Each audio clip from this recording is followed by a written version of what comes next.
Hello नमस्कार दोस्तों, आप सभी का हमारे चैनल पर बहुत बहुत स्वागत है। और आप मेरे साथ पढ़ रहे थे भारतीय इतिहास।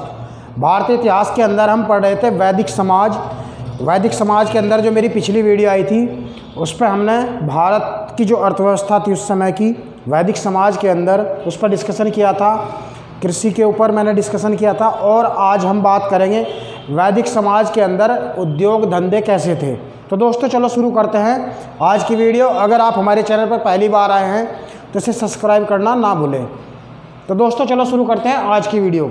जैसा मैंने आपको पिछली वीडियो में बताया था कि ऋग्वैदिक समाज को जानने का हमारे पास एकमात्र स्रोत है, वह है ऋग्वेद। ऋग्वेद में मिली जानकारी के आधार पर ही हम जो है ऋग्वैदिक कालीन समाज, अर्थव्यवस्था, सभी की जानकारी जो ऋग्वेद के अंदर लिखी हुई एकमात्र स्रोत है। तो ऋग्वेद एकमात्र स्रोत है जानकारी का। ऋग्वेद के अंदर 10,464 कितने 10,464 श्लोक हैं और उद्योग धंधों के लिए उसमें सीमित शब्द ही दिए गए हैं। ऋग्वेद के अंदर सीमित शब्द ही दिए गए हैं उद्योग धंधे के बारे में। कुछ हमें शब्द मिलते हैं ऋग्वेद के अंदर, जो श्लोक हैं उनके अंदर कुछ शब्द मिलते हैं हमें। जैसे तक्षण, एक शब्द मिलता है तक्षण। तक्षण जो था वो बड़ी को कहते थे बढ़ई, जो लकड़ी का काम करने वाला था उसको बोलते थे तक्षण। एक शब्द मिलता है कर्मार। कर्मार का मतलब होता है धातु पीटने वाला या धातुकर्मी। धातुकर्मी जो होता था उसको कर्मार कहा गया है ऋग्वेद के अंदर। एक वर्ड मिलता है हिरण्य। हिरण्य जो था वो सोने या गोल्ड, सोने को जो है हिरण्य कहा गया है।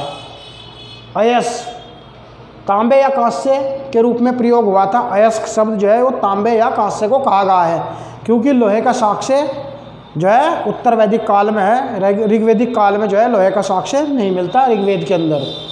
हिरण्यई, सिंधु नदी को कहा गया है हिरण्यई, क्योंकि यहाँ से जो है आर्य जो है सोना प्राप्त करते थे, इसलिए इसको हिरण्यई कहा गया है। एक शब्द और मिलता है बलि। राजा को स्वेच्छा से दिया गया उपहार था ये, जो लोग राजा को स्वेच्छा से उपहार देते थे उसको बलि कहा गया। आइए अब हम बात करते हैं व्यापार के बारे में कि ऋग्वैदिक काल में व्यापार कैसा था। मैंने आप लोगों को अभी बताया कि यहाँ पे जो है ऋग्वेद समाज की अर्थव्यवस्था को समझने के लिए हमारे पास एकमात्र स्रोत है, वह है ऋग्वेद। तो ऋग्वेद में जो भी जानकारी हमें मिली है उसी के आधार पर हम यहाँ के उद्योग धंधे व्यापार के बारे में पता करते हैं। तो ऋग्वेद एकमात्र स्रोत है, इसलिए जो भी सभी जानकारी मिली है हमें इसी के आधार पर मिली है। जैसे मुद्रा या रुपया का यहाँ पर कोई प्रचलन नहीं था व्यापार के अंदर। यहाँ पे मुद्रा का कोई भी प्रचलन नहीं था ऋग्वेद के अंदर। वैदिक कालीन समाज के अंदर मुद्रा का कोई भी साक्ष्य नहीं मिलता। जो व्यापार था वो वस्तु विनिमय पर आधारित था। किस पर आधारित था? वस्तु विनिमय प्रणाली पर।